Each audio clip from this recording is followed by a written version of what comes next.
Hello, I'm Ronnie Eldridge. Welcome to Eldridge Company. The circulation of The Nation magazine has increased 70% over the last 6 years, and I think that's because the people there won't let go of the truth and are always ready to express their outrage. Katrina vanden Heuvel is its editor and publisher, and I'm happy to say my guest today. Thank you, Ronnie. Congratulations on this circulation increase. Thank you. I would simply add that not only do we express our outrage, but we hope in some small way in these times that every issue brings some hope for a more just, fair, decent country and world. So there's a little bit of that mixed in. That's very important because I think people need it. So discouraged. It's hard not to be when you look around. But I'm very happy to be sitting across from you and not. I used to we did this show a few years ago, and I used to go do CNN with Wolf Blitzer in the run-up to war. The war with Iraq. Right. Let us hope there's not another war soon. And I would debate people like Armstrong Williams, the African-American columnist who was later, we learned, taking money from the Bush administration, who would call me un-American. Or there was one day debating Max Boot, I call him Das Boot, who's a member, a fellow at the Council on Foreign Relations, who would go on about the nuclear weapons program Iraq was building and mushroom clouds. And you just would try your best, but it's much harder. It's heartening to sit across the table from a sane person. Well, I don't know if I'm sane, but at least that's my perspective is yours, I think. Well, I mean, I don't think you think peace is a dirty word. That. That's true. And that's. And I don't like that fighting and arguing and that the evenness of everything, right? The Nation ran a story just recently about Keith Olbermann. That was great. Yeah, I mean, it was by a Newsday's longtime media critic, Marvin Kidman, right. And a sense of a new face for news, because this myth of objectivity is, I think, undermining the news, because you're getting sort of two points of view, and people aren't calling people out when they're not telling the truth, to be polite. Right. And not everything is equal. And I think we need truth squatting. We need, we need to really look at the facts. And we need somebody really working at it. Intelligent. I mean, if we had that kind of thing leading up to Iraq, the press just followed. Became a lapdog. Exactly. It became a lapdog. Takes a press so much release of the press. or listens to the thing and does it. But look at Lee Bollinger up in Harvard. I mean, up at Columbia. He really did almost the same thing. Columbia was very open and invited this man to come and speak, and then he had to be not only rude, but I mean very confrontational before the guy even had a chance to speak. And I thought that was a lack of courage. I think what you're looking at with Lee Bollinger is also what's happening at universities around this country. I mean, Lee Bollinger, I was talking to Victor Navasky, who's the publisher emeritus, great publisher emeritus of The Nation, who's up there, and his point of view was, if Lee Bollinger is going to introduce Ahmadinejad this way, hey, what about all the other leaders who traipsed through Columbia? Musharraf was up there just a few years ago, all diplomatic niceties. I think Bollinger, as you know, was under tremendous pressure from places like AIPAC, which has too much influence in our politics and country. The important thing is that the Iranian president had a chance to speak. You may think his views are abhorrent when he talked about how there are no homosexuals in Iran. Let students learn of the folly of this man. Right. The danger is, we claim we're fighting for free value, for free speech, our values, democracy. You got to do it at home. My view, we've spent so much time trying to export democracy, this messianic administration. We need to bring some home. Right. Jimmy Carter, the best ex-president I think we've had in a long time, travels around the world, and he's asked, as he monitors other countries' elections with his Human Rights Center, didn't you need some vote monitors down there in Florida in 2000? I mean, that was like, I hate to use the term because I think tin pot dictatorships might be doing better than when you had the brother of the guy who won 5-4 court decision. Many of them appointed by his father. The thing is, then, when the press reports it, it's reported in such a way that you think the people who are saying that the election was stolen were just talking. I disagree. I think the 2000 election, I think what's happened, there are people, I think the good thing is that millions of Americans are now looking at the system, the electoral system. I mean, democracy is a lot more than just pulling the lever. But think of the millions of people who are now attentive and aware of the problems with voting machines, with the need for paper trail, with the need for nonpartisan state secretaries of state not to have Cruella, Catherine Harris, excuse me for that sexist remark, overseeing elections. So there is a greater attention, and I think there's a possibility of a kind of pro-democracy movement. I really do, including public financing of elections. Well, the public financing it's the other end of APAC, isn't it? Yes, it would neuter. It would take the power absolutely. of APAC out of the system, and I think you're not going to have a fair playing field. Or any strong lobby. Yeah, right. And it's not just that. It's just you think about the waitress or the truck driver or school teacher, someone who really wants to contribute to our system, our country, our democracy. But, Ernest Hollings, the senator from South Carolina, I was writing about this the other day, says that congresspeople, senators, spend a third of their time raising money. The good new senator from Ohio, Sherrod Brown, sat in my office as he was beginning his run and said, I have to raise $30,000 a day. People aren't paying attention as they should to legislation. Is it a wonder that the Patriot Act sailed through Congress without, there are other reasons, but taking that money out of the system would, I think, get us a universal health care system, a real one, pretty quickly. I think it would too, but how do we ever do that? Because the people doing it are the people who will it's vote on it. Now what do we do? As someone who studied the Soviet Union for years, I'm reminded of the nuclear doctrine, mutual assured destruction, right? So until someone takes that first step. But Hillary Clinton was on 14 television programs, I think this past weekend, and she was asked at one point about her fundraising scandals. Not unique to her, though she is out there in terms of taking lobbyist money. She vowed that she would pass public financing if elected. Ronnie, you've been an activist, you've been in politics for years. When a politician says something like that, what is required are citizens as a movement to ensure, to hold her accountable. Absolutely. She's out there saying it. Absolutely. It's better than some of the representatives from, what I now have started calling the grim old party, who, aren't going there. Right. What is it that makes it each state? Is it the Constitution that specifies that each state controls its own voting and all of the election stuff? Why have we we need federal guidelines, and I think we don't even have statewide guidelines in New York. We need federal guidelines. The thing, you've thought a lot about this. It's the political will. Absolutely. The policies are there. It's the political will, it's the leadership, it's the courage. And what's happened in the country is, until now, that political will has been invisible. It's basically been invisible. That's right. But I think people, if there's any silver lining to these last 6, 7 horrific years, I've seen younger people come into politics because they look at what's happening to their country. Right. And you have a generation, older generation, all people, I think, more engaged, not as engaged as, might be called for in light of the abuses we've witnessed, but more of a surge. I think it was in your magazine, wasn't it, the story of Kentucky? Yes. That's a great story. Yeah. And is really, I thought, oh my God, if we only had that all around. Well, Let's talk about it a little bit. One thing I've cared a lot about is defying that red-blue map, because I think this country is done a disservice on election night when they say, you're here, you're there, and that whole polarization, which is part of the media spin, when in fact there's a commonality of interests. And my husband's from Owensboro, Kentucky, and we spent some time down there, and there are good people. There are good people. I just came from Bloomington, Indiana, where we did a nation campus tour. He went to college there. So get out of New York and understand that in all parts of this country, in every state, there are people who want to lead a decent, dignified life, who care about issues we all care about. So Bob Moser, wonderful writer, his assignment in these next 18 months is to write about Purple America. That's great. And it's to look at places like Kentucky. His first article was about what Howard Dean at the Democratic National Committee is doing, the 50-state strategy. You remember when he was running? And it's the first time in years that I contribute to the Democratic National Committee. Is that right? Yeah, because it was basically, I want to support him, and I think what he's doing is wonderful. It was a vacuum for money Totally. until now. And now he's trying to put precinct organizers and organizers into every state. He's come under fire from the Democratic Party establishment. Absolutely. But I think it's building a long term. It'll require outside the party too.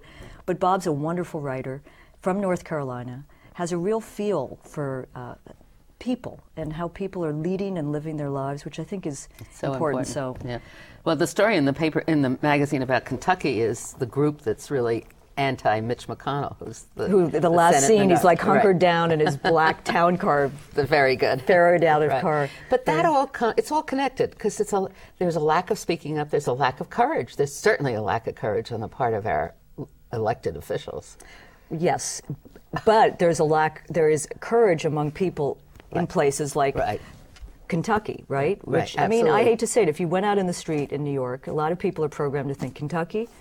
Okay, I love the bluegrass music, maybe, but I'm not going to even engage them in our politics, but it's happening around this country. So we need, that has to put some spine into... Do you think that's partly due to the fact that we've got such a concentration of media here in the air? Well, I think what's going on in Kentucky, and it's going on in a lot of the, and I'll use the cliche, the red states, because I say red because a lot of blood has been flowing in those red states in Iraq. Right, that's the exactly war right. has been a galvanizing influence, and that was a large part of that article, was called Kentucky at War, a play on, and I think that has moved people to think very hard. I mean, it's not just the treasure. I mean, I was reading yesterday, do you know that we're spending $720 million a day? Now, okay, that's horrifying when you think about what that could bring in terms of healthcare or housing or education, but it's not even bringing us security. I mean, it's a disaster. And so I think you're seeing that move people around this country in ways, in addition to the economic anxiety. But in an interesting way, although we have a lot of liberal thinking people here. I'm pleased to see that you consider yourself a liberal, so do I. It's always this use of progressive, which drives me crazy. But anyway, we have people who think that way in New York, and New York has always thought that way. But we aren't feeling the toll of the war. The pain. We are not. No. And that's so important, it seems. I think what's happened with this war, and I've come from the magazine, and we close tomorrow. Our cover story relates to that, Ronnie. It's about Blackwater, about these mercenary armies, these private contractors, which we're learning about because of the tragedy in Baghdad the other day. The nation, way before the mainstream media was paying attention to this, we have Jeremy Scahill, a young correspondent, who's been writing about how this is the most radically privatized war in U.S. history. And what that does is distance people from the cost. And of course, there's no draft. But you have these, they're called contractors, but they're mercenaries, and they're profiting off of this, where there's no accountability. There's a little bit now with Henry Waxman. Jeremy Scahill testified before Byron Dorgan, Senators Dorgan and Reed the other day, moving it along.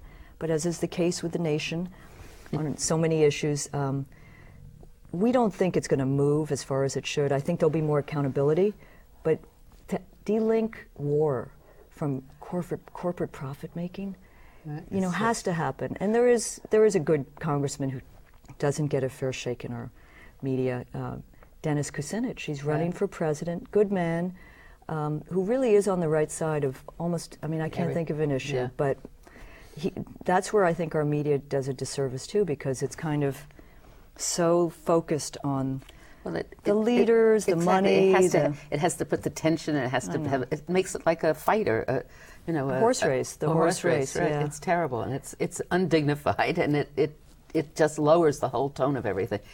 Isn't there a connection? I don't know who's building these? Who's building the equipment that we use in this war? It's these huge defense companies are raking it in, as are though the contractors like Halliburton and Kellogg Brown Root. Are they contracting out though, or are they doing it here in this There's country? so much outsourcing going on. What I was thinking about is the UAW fight. The strike. With the fact that I can't speak to if they're outsourcing it to other countries. I assume that is going on. It must be. But you know that the auto companies are ravaged, whereas the defense companies are having a boondoggle of a day. I think the UAW strike is so fascinating. We have a young former intern who's really knows so much about labor history. It doesn't hurt his father's a labor historian, but he just wrote something for our website before I came here. And I think so many young people in this country have no sense of the importance of unions. Yeah. I do think that's where the Democratic Party has moved in these last years since Clinton won. I think there is much more understanding of and support for for labor's core agenda, but there isn't a linking of that agenda to how there's no countervailing power anymore in our country, our system. Corporate power is so vast and enormous, and I'm not sounding conspiratorial. I guarantee you those people around this country feel that in their lives, that something's amiss, that labor has to find a new way, but that requires changes in our legislation. I do think if you had a Democratic Congress with a real majority and a president, the first thing they would do, or the second or third, would be the Employee Free Choice Act, which would give labor a chance. A chance. Right now, people are harassed and intimidated if they try to form a labor union. It's terrible. And it's also shocking to see how much of the manufacturing for GM has gone out of the country. I think the key thing there, again, it's part of the discussion in this election of '08, but not, again, as deep as it should go, is the need to have universal health care, because employers aren't providing it anymore, and that's one of the huge fights in the strike, but also pensions. Yeah. I mean, what's happened to pensions and the possibility of a decent, dignified retirement? I mean, it seems to me these are issues around which real leaders could really build a new They could politics. Be creative and break out of the whole usual mold that everybody's afraid to do it. We were talking about corporate power. So we have Murdoch here now with another paper and the television station. But you've been involved in a fight about corporate power with the rates. I wish I had the latest. The postal rates. Let's I'll talk find. a little bit about that. I just want to show you an ad from The Nation as I talk. Oh, I love the Murdoch ad. The Murdoch ad, but it's a great ad. But I think what's going on with the corporatization. We have the antidote to Murdochization, give friends and relations, The Nation. I love it. It's close to home there. But The Nation, 12 years ago, Ronnie, our first centerfold on slick, glossy paper showed the national entertainment state, as we called it, showed 4 octopi. You had GE and Disney and Westinghouse, but it looked carefully at the consolidation of media and its impact on our democracy. So 12 years later, The Nation, along with a transpartisan group of publications, I mean, you're talking the American Conservative, National Review, you've got a Christian Weekly, facing a postal rate increase, which could drive weaker publications out of business. And it's part of this kind of corporatization of the media. Now, we're not asking for a free ride. The Postal Service proposed 12%, which we were prepared to take. Then you get the next level, the Regulatory Commission, the Postal Board of Governors, 25%. Time Warner, the biggest. Everybody? Across the board for small publications. That's what I was going to say. Yes. I'm sorry, Time Warner's proposal, biggest media conglomerate, magazine conglomerate in the country, essentially wrote the rules that may be pushed through. This isn't about. So what's their increase? The large nothing. Very small, because it's all about efficiencies and scale, but. The larger issue here is that, the Founding Fathers, particularly Benjamin Franklin, they believed in a richness of discourse and dialogue and debate. And we're not in this, for us, politics is a mission, not a business, though we'd like to break even. And it's going to really, I think, it could change the nature of an already kind of corroded political discourse. So we're going down to Washington. We're not taking it lying down. We're having a hearing. The relevant subcommittee is holding a hearing a week out, and Victor Navasky will be testifying. And I think Pat Buchanan may testify, or someone from Human Events, the other side.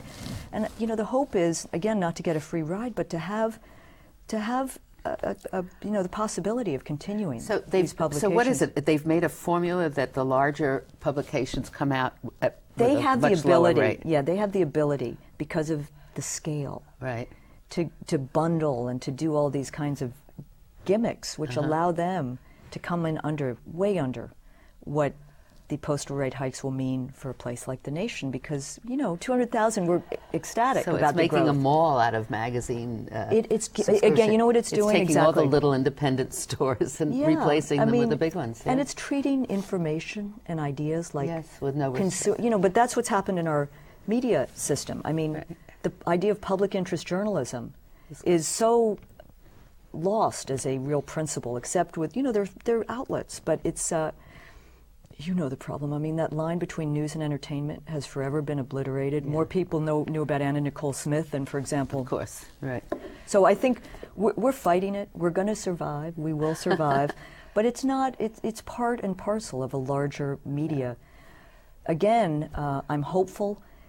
if you could get a change at the FCC, one of the commissioners there, Michael Copps, whose hero is Franklin Delano Roosevelt, who's really committed to the idea of media and democracy. You get someone in there like that, even though too many of our regulatory agencies have been captured by the, I think he could, someone like that could make a difference with support and citizen input. Because I'll tell you what's changed in the last 12 years since we did those charts is that liberals, progressives, independents, free-thinking people, and this is why the nation circulation has grown, not just Bush. They understand that how our media has failed us, the mainstream media, the corporate media, and are seeking alternatives. Well, talking about alternatives, the nation has a wonderful website. It does. So we should give that website and explain it a little bit. And thank you for reminding me. If people care about the postal rate hike issue, they should also go to stoppostalratehikes.com. And it's on our website as well, thenation.com. But so then they can write to the FCC and to they can write to Congress. To Congress. So all and I think it's an issue that resonates with people who, as I said, understand. Is the nation website open to everybody, or is it open to subscribers? It's open. Or what? We keep a few articles behind the paywall, but effort to subscribe, right? Yeah, but we're but I'm heading back to the office for a meeting about the web, but not just about content, but about community, because I think the Nation is more than a magazine. Yeah. It's also it's a community, and how do you bring people in for discussions about issues they care about? How do you build? We have a video site on the Nation. Essentially, there was someone once talked about this term platforms. I don't, platforms, brands. Right. But at the Nation, we believe in multi-platformication. No, because we have a book imprint. Right. That's right. Radio show on Air America. The magazine is the anchor. The website brings 1 million+ visitors every month. And we have Nation Classroom trying to make sure that the Nation archives are used in classrooms, because it's like an alternative history of the nation. Wonderful. And then, of course, the cruise, which we're always invited on, which went to Alaska. That's so nice. What's the next cruise? The next cruise is in December 2008, but we take full credit, our Alaska cruise does, for the fact that as we left the state, all 3 members of the Alaska congressional delegation were either under indictment or soon to be under indictment. It was our presence. How long does your cruise last? A week. A week. Is it fun? Is it interesting? It's the cruisers are unbelievable. We've had 500 this past cruise from around the country. We do panels on everything from the Supreme Court to corporate power to the elections, and then we do ad hoc sessions. Cruisers organizing themselves into everything from the Middle East to universal health care. People don't want to get off the ship. It's fun. We do a film festival now, and it's great. Yeah. So let's talk about the election. Because we had a panel, what's missing, what matters. Yeah, what's missing in this election? Let me begin with what is there, because I do think you're going to see a Democratic Party debate tomorrow night. When you turn on those debates, you'll see candidates debating who can provide a better health care plan, right? Watch the Republican debates, you'll see who has the best torture plan. No, really, it's almost like, Mitt Romney, we got to expand Guantanamo. One of them was going on about, get me Jack Bauer, from 24, and my husband's going, who's Jack Bauer? But you have. Do you believe in evolution? Right? How many of you believe in evolution? Raise your hand. It's like those CEO tobacco execs. Yeah, right. But you have. So you have. There's the war, and there's healthcare, and there's the economy. But at a moment in our country when it seems like I do think we've reached a moment when the conservative movement is in crisis. The country is more progressive. All the surveys show people think there's been corporate overreach. They think this administration has led us into this disastrous war. They do seek 2 minutes. I'm sorry. Sorry. That's all right. Go on. But challenging the limits. Where's the front-running candidate who's talking about how we don't need this military budget, which is greater than all other nations combined, or we need public investment when we see bridges collapsing? Who's talking about an alternative a real exit from this war on terror, which is making us less secure. So that is frustrating. It's exciting to see an African-American man and a woman on that stage. And, you know, we could have another program about Hillary Clinton, but it's and Richardson, beginning to reflect the real diversity of this country. That is a beginning. But whoever comes out of this presidential election, and I hope it'll be a Democrat, because we don't have a multi-party system yet. I think what we're facing is it's going to take a generation to repair what's happened to this country. I think perfect is the enemy of the good, lesser of two evils in this next period. We need to build an independent, liberal, progressive movement to push our passion and our values into the political electoral arena and the movements and really fight to build a better Do you think that that thought that the conservatives aren't as conservative anymore helps Giuliani? I think the Republican Party is in disarray and doesn't know what it is, and I think. Do you think Giuliani can be the candidate? I think he can definitely. be. I think he can be. Another few phone calls like that.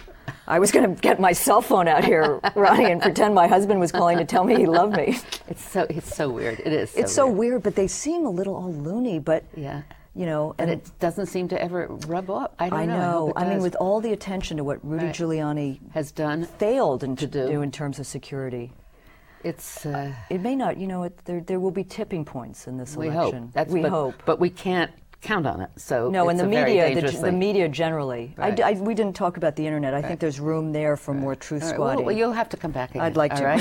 Thank you very much. It's always so interesting, and the time always flies. Thank you. Thanks, Katrina.